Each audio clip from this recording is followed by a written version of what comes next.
और दिल्ली की सीमाओं पर आंदोलनरत कुछ किसान संगठनों और सरकार के बीच बातचीत और संवाद का दौर लगातार जारी है और ये बुधवार को भी जारी रहेगी। हालांकि पिछले कई बैठकों में दोनों पक्ष कई महत्वपूर्ण मुद्दों पर सहमति नहीं बना पाए हैं। वहीं मंगलवार को इसी मुद्दे पर सुप्रीम कोर्ट की गठित की गई समिति की भी बैठक हुई। क्या होगा आगे, कब निकलेगा इस मामले का समाधान, यही सवाल कल भी शायद एक बार फिर से पूछा जाए। देखिए हमारी ये रिपोर्ट।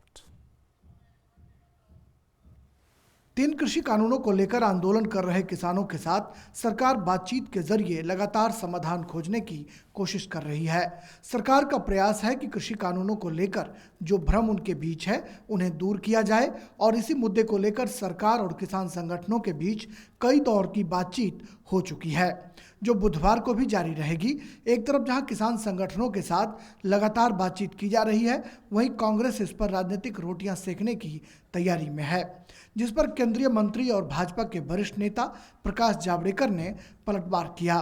उन्होंने कहा कि सरकार और किसान की वार्ता सफल हो, ये कांग्रेस कतई नहीं चाहती।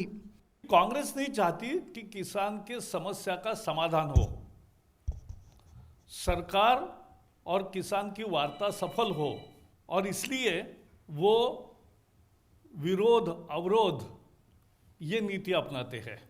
केंद्रीय मंत्री ने आरोप लगाया कि कांग्रेस की 50 साल की विनाशकारी नीति के चलते किसान गरीब रहा।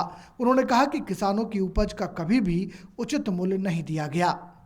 आज देश का किसान अगर गरीब रहा तो किनके नीति के चलते गरीब रहा? 50 साल कांग्रेस ने जो विनाशकारी अर्थनीति चलाई, उसके कारण किसान गरीब हुआ, उसके उपज का कभी मूल्य नहीं दिया।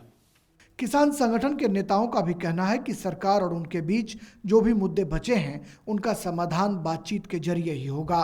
देखो, सरकार ने ये मानना है कि हम बातचीत से ही इसका समाधान निकाल लेंगे, और किसान ने भी यही मानना है कि हम सरकार के साथ ही बातचीत से इसका समाधान निकलेगा। इस बीच मंगलवार को सुप्रीम कोर्ट द्वारा गठित कमेटी के सदस्यों की पहली बैठक हुई।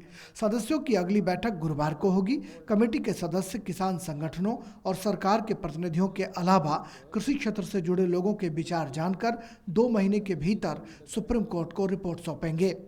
हमने सभी फार्मर्स ऑर्गेनाइजेशंस को सुनना है जो नए कानूनों का विरोध कर रहे हैं, जो कानूनों को सपोर्ट कर रहे हैं। सिर्फ फार्मर्स ऑर्गेनाइजेशंस ही नहीं, बल्कि जो भी स्टेक होल्डर्स है उन्हें किस तरह के बदलाव चाहिए या नहीं चाहिए, या उनको कानून पूरी तरह से रद्द करना चाहते, जो भी उनका स्टेटमेंट है हमें उनसे सुनना है। और उनको सुनने के बाद ये कमेटी अपना रिपोर्ट ऑनरेबल सुप्रीम कोर्ट को पेश करेगी।